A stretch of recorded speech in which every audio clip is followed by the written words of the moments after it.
안녕하세요. 오늘부터 경영과학 수업을 시작할 텐데요. 경영과학이라고 하는 과목에 대한 오리엔테이션을 먼저 진행하도록 하겠습니다. 먼저 경영과학이라고 하는 부분은 이제 번역이 이렇게 되어 있죠. 영어로는 매니지먼트 사이언스라고 하는 용어에서 이제 번역된 이름으로 경영과학이란 이름으로 불리게 되었고요.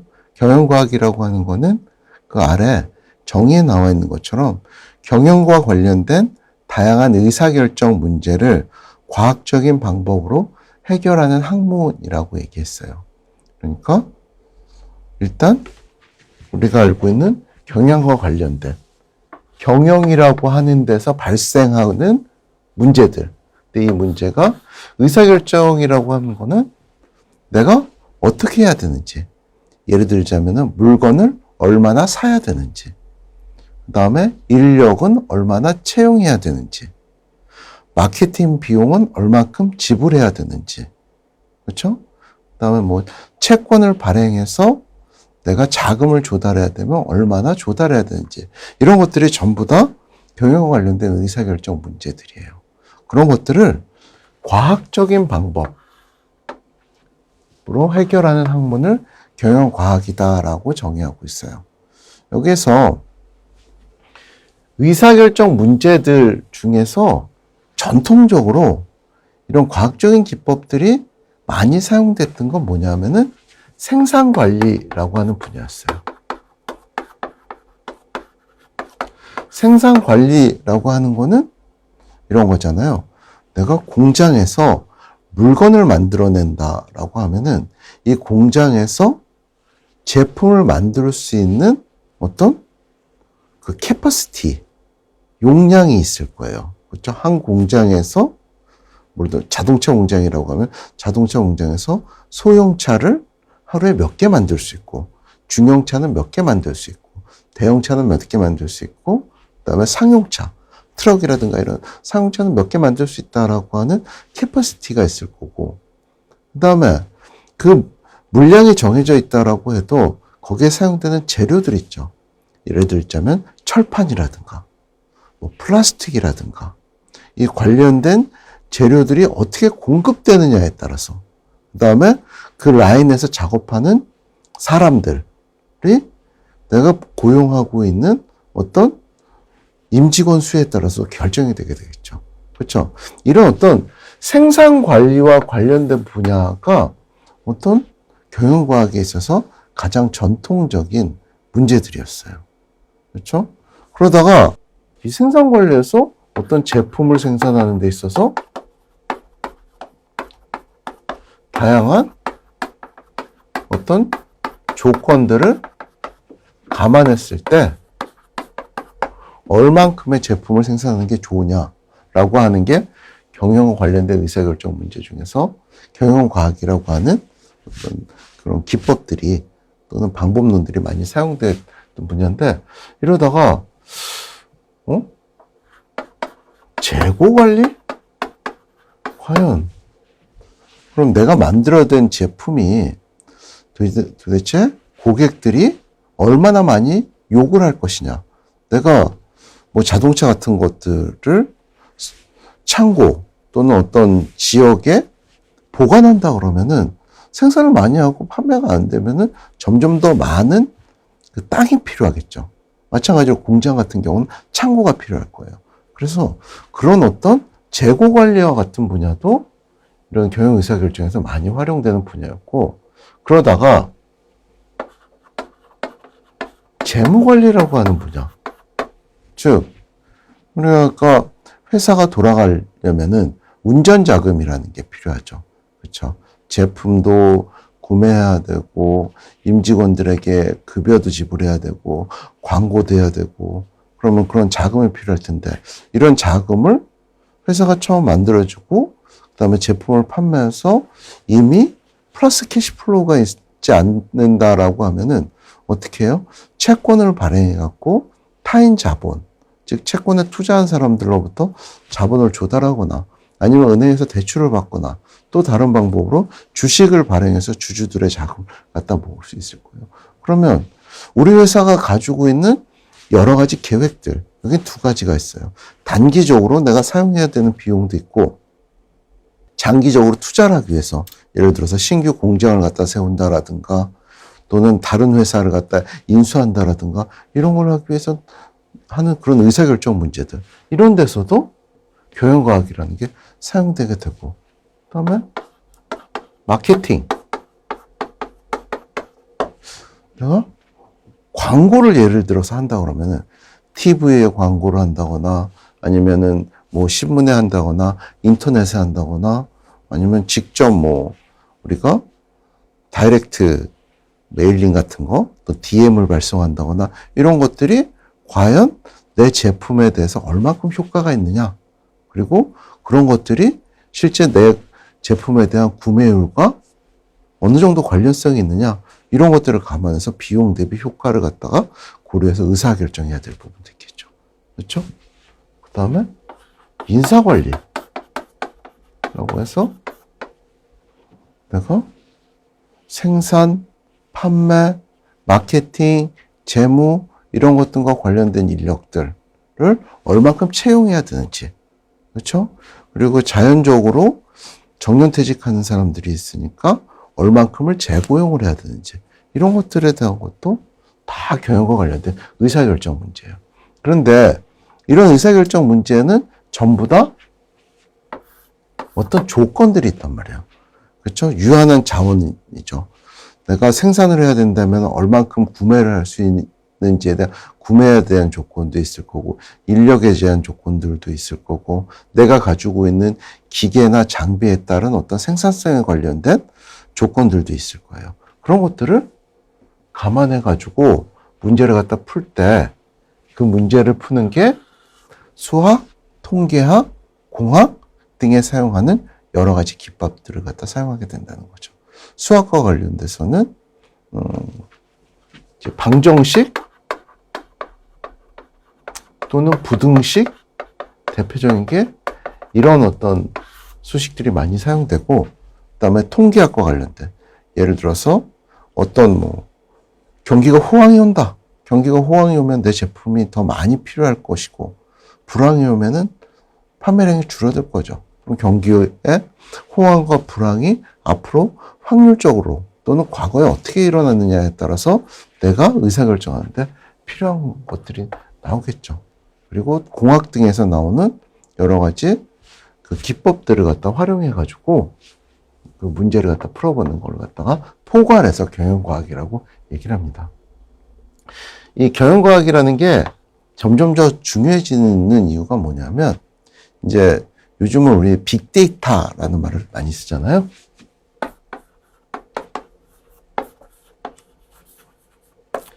빅데이터라고 하는 거는 실제로 데이터가 많은 걸 얘기하는데, 이건 어떤 환경이냐면은 지금 모바일 또는 네트워크가 발전하면서 데이터들이 굉장히 많이 쌓이게 되죠. 과거에야 우리가 어디 가서 제품, 예를 들어서 뭐 편의점에서 물건을 산다 하거나 그럴 때 현금 거래를 많이 했어요. 현금 거래를 많이 하다 보면은 내가 샀는지 누가 샀는지 기록은 안 남죠. 다만 뭐가 얼마나 팔렸는지에 대한 기록은 남을 거예요. 근데 지금은 우리가 신용카드를 이용해서 방문을 하더라도 신용카드를 이용해서 사용하고, 또는 인터넷 같은 걸 이용해서 그 모바일 쇼핑도 많이 하면서 실제로 데이터들이 무궁무진하게 쌓이죠. 내 정보가 있으면 내가 언제 어떤 물건을 얼마나 샀는지 또 나올 것이고, 어느 또 레스토랑이라든가 이런 곳을 방문했을 때 기록도 남을 것이고, 그 다음에 모바일을 통해 갖고 내 이동 경로도 다 나올 것이고, 이렇게 데이터들이 점점 많아지면서 이런 것들이 모이다 보니까 경영 의사결정을 하는 데 있어서 훨씬 더 저런 데이터들을 가공해서 처리하는 수학적인 방법이라든가 기법들이 훨씬 더 중요해지고 효용성이 높아지게 됐어요. 그래서 데이터가 많아지면서 그 데이터를 처리해가지고 그 데이터로부터 얻을 수 있는 그런 내용들, 그렇죠? 그걸 우리가 인텔리전스라고 하는데 데이터로부터 얻어지는 지식들을 활용해서 의사결정하는 것이 점점 중요해지면서 경영과학의 활용도가 높아지고 있다라고 볼 수 있습니다. 그리고 경영과학을 다시 얘기하면 경영과학은 경영과 관련된 여러 가지 분야들, 여기 썼던 것처럼 생산관리, 재무관리, 마케팅, 인사, 재고관리 이런 여러 가지 경영과 관련된 의사결정에 대해서 그것들을 데이터를 기반으로 해가지고 뭔가 수학적이거나 통계적이거나 공학적인 기법들을 이용해서 해결하는 그런 부분들을 갖다가 통칭해서 경영과학이라고 한다. 이렇게 이해하는 게 좋을 것 같고요. 지금 이제 경영과 관련된 분야라고 하는데 사실은 경영이라고 하는 건 주로 기업과 관련된 부분인데 기업 말고도 우리는 공기업들도 많이 있죠. 군대, 학교, 병원 이런 것들에서도 다 이런 의사결정들이 있기 때문에 저런 의사결정과 관련된 부분들을 해결하는 것들을 전체적으로 우리는 경영과학이라는 명칭 하에서 얘기를 하고 있습니다. 이 과목의 목적은 세 가지로 정의를 했는데요. 일단 경영의 여러 분야에서 발생할 수 있는 의사결정 문제를 해결하기 위한 논리적 접근 방식이다. 그렇죠? 경영과학이라고 하는 거는 기본적으로 논리적 접근 방식을 이해하는 거예요. 이 논리적 접근 방식이라고 하는 건 뭐냐면은 이 문제 자체가 과연 어떻게 하는 거냐. 예를 들어 내가 이익을 최대화하고 싶다라고 하면은 이익을 최대화하는 게 목적이에요. 그럼 이 이익을 최대화하기 위해서는 물건을 많이 만들어야 되죠. 그렇죠? 물건을 많이 만들려면 내가 가지고 있는 재료라든가 또는 자원이죠. 자원이라든가 아니면 인력을 통해 가지고 내가 만들 수 있는 제품이 100가지가 있는데 그걸 갖다 각각 몇 개를 만들어내는 게 좋으냐라고 하는 걸 갖다가 해야 되는 그런 경우도 있을 수가 있겠고 아니면 우리는 일단 물건은 잘 팔고 있기 때문에 비용을 갖다 최소화하는 게 좋겠다. 그럼 비용을 최소화하는 방법이 뭐냐? 그건 여러 가지 방법이 있을 거예요. 재료비를 갖다가 덜 쓰는 방법도 있을 거고 그 다음에 공정을 개선해가지고 그쵸? 어떤 불량률을 갖다 낮추는 것도 방법일 수 있겠고 그 다음에 운송 비용을 줄이기 위해서 각각에서 발생하는 어떤 제품 생산을 각각 필요한 곳에서 잘 그 수요를 예측해서 만들어내는 게 중요할 수도 있고 그렇죠? 이런 식으로 문제가 무언지에 따라서 그걸 갖다 어떤 식으로 해결하는 게 좋을지를 갖다 생각하는 걸 우리가 논리적 접근 방식이라고 한다면 그 다음에 이 논리적 접근 방식을 이제 수학적으로 표현하는 거죠. 그렇죠? 이걸 수학적으로 표현해야지 문제를 갖다 풀어볼 수가 있을 테니까 수학적 모형으로 만들어서 그 만들어진 모형을 갖다가 그 적당한 방법론으로 풀어보는 거. 이게 두 번째 단계라고 할 수 있겠고 그 다음에 아까 얘기했었던 것처럼 앞에서 얘기했던 것처럼 지금 빅데이터이기 때문에 수식이 점점점 복잡해진다고요. 그럼 그거를 내가 손으로 푸는 데는 한계가 있기 때문에 요즘에는 간단한 프로그램들, 간단한 PC나 이런 우리가 개인적으로 사용할 수 있는 그 프로그램들을 통해서도 문제를 갖다 풀 수 있는 여러 가지 방법들이 있어요. 그래서 그걸 통해서 직접 내가 문제를 갖다 풀어보고 해결하는 것. 이게 이 과목의 목적이에요. 그러니까 경영과 관련된 문제들을 어떤 식으로 논리적으로 접근해야 되는지에 대한 논리적 접근 방식을 배우는 게 첫 번째. 그럼 그 논리적 접근 방식으로 만들어진 걸 우리가 수리적으로 또는 수학적인 모형으로 만들어갖고 그걸 직접 풀어보는 게 두 번째. 그럼 이 모형을 내가 손으로 푸는 게 아니라 컴퓨터 프로그램을 이용해갖고 그걸 갖다 직접 풀어보면서 체득하는 것. 이걸 우리는 세 가지가 우리 과목의 목적이라고 볼 수 있습니다. 우리 과목은 선수 과목은 필요 없어요. 선수 과목.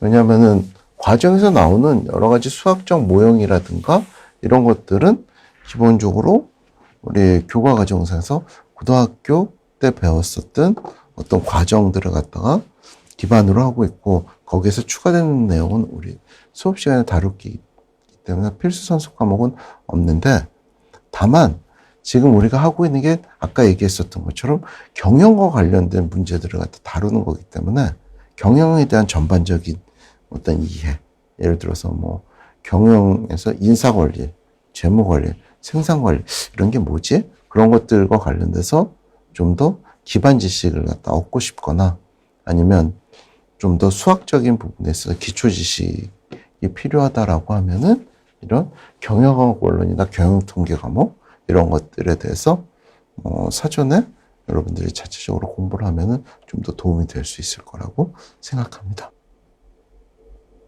우리 수업은 이렇게 진행될 예정이에요.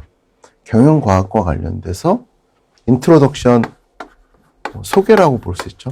경영과학이라는 건 뭔지, 경영과학은 왜 생겼는지, 경영과학이라는 거는 어떤 건지, 이런 것들에 대한 기본적인 내용들을 갖다가 과목 전반부에서 얘기를 할 거고요. 그 다음에 선형계획법이라고 하는 거를 얘기를 할 거예요. 선형계획법이라고 하는 거를 쉽게 생각하면 우리 배웠었던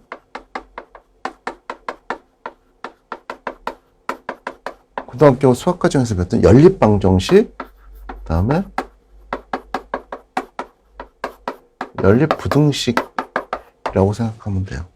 여기서 선형이라고 얘기하는 거는 어떤 거냐면은 1차 함수라는 거예요. 즉, 직선이죠, 직선. 1차 함수와 관련된 거. 우리 뭐, y는 ax 더하기 b 이런 거는 1차 함수잖아요. 근데 y는 뭐 ax의 제곱 더하기 bx 더하기 c, 그러면 x에 대한 2차 함수라고 얘기하잖아요.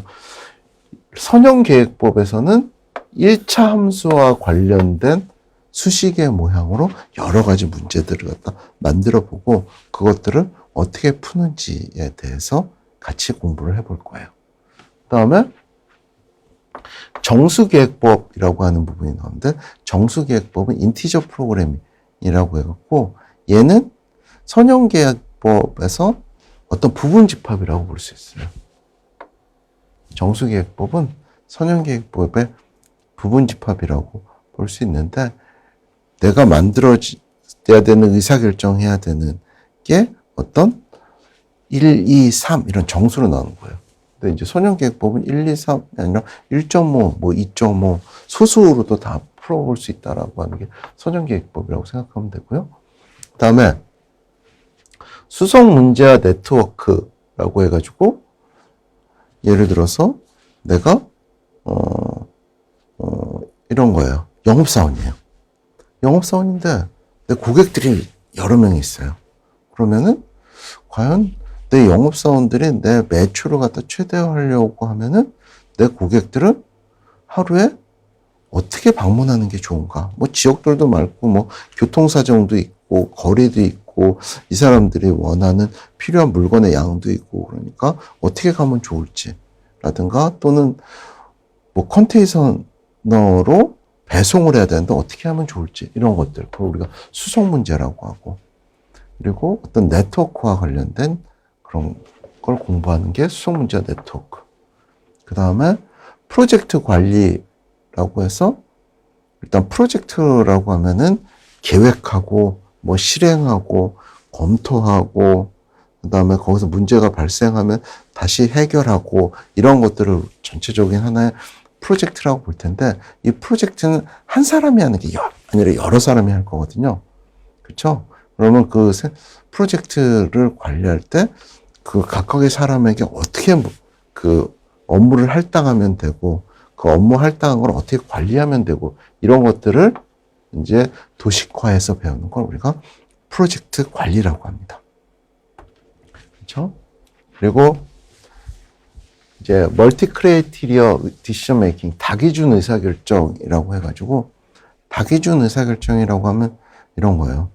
지금 내가 하는 문제가, 예를 들어서 매출을 갖다가 최대화하는 거다. 아니다. 비용을 최소화하는 거다. 이렇게 의사결정 목표가 하나면 되는데 그게 아니라 의사결정 목표가 여러 개일 수도 있어요.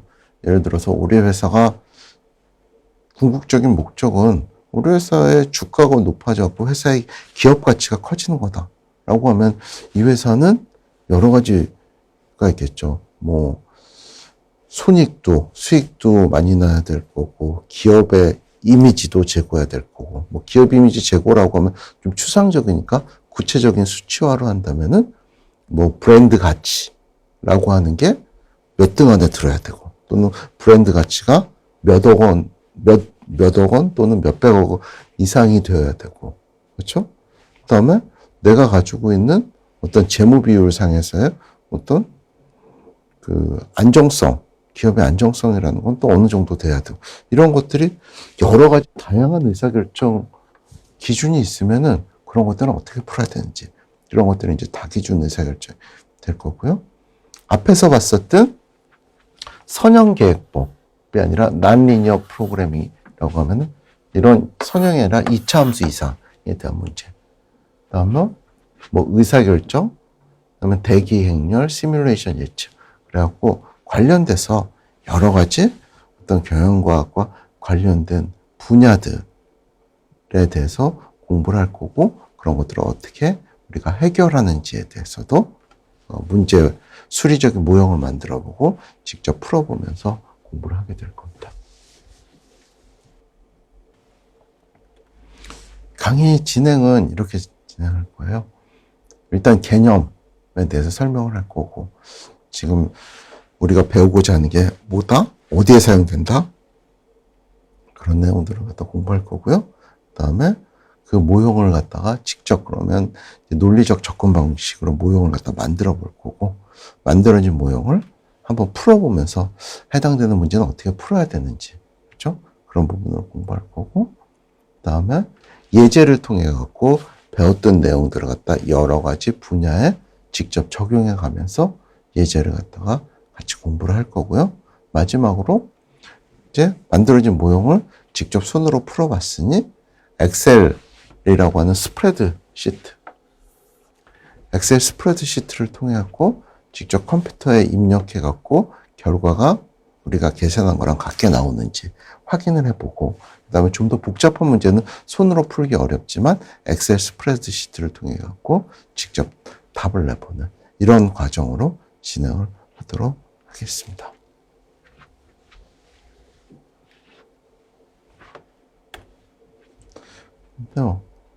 이 강의를 이제 여러분들이 공부를 할 때는 뭐 강의 내용을 당일 복습해서 정리하고 자신의 지식으로 내재화했으면 좋겠다.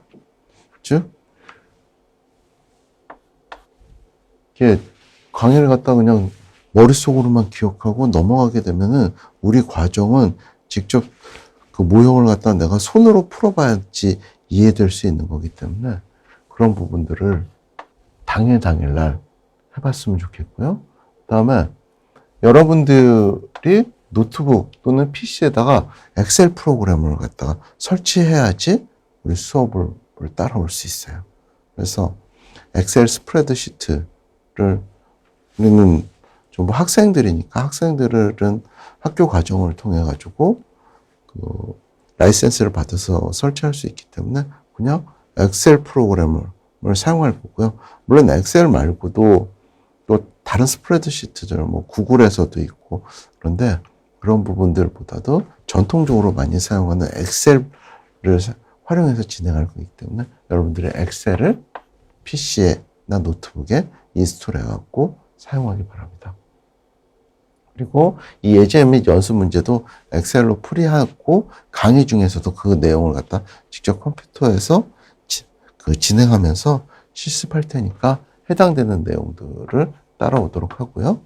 그다음에 뭐 개념이나 원리 또는 문제 풀이 과정상에서 궁금한 점이 있으면은 Q&A 게시판을 갖다 적극적으로 활용하면 제가 그 내용에 관련돼 갖고 여러분한테 답을 하면서 수업을 진행하도록 하겠습니다.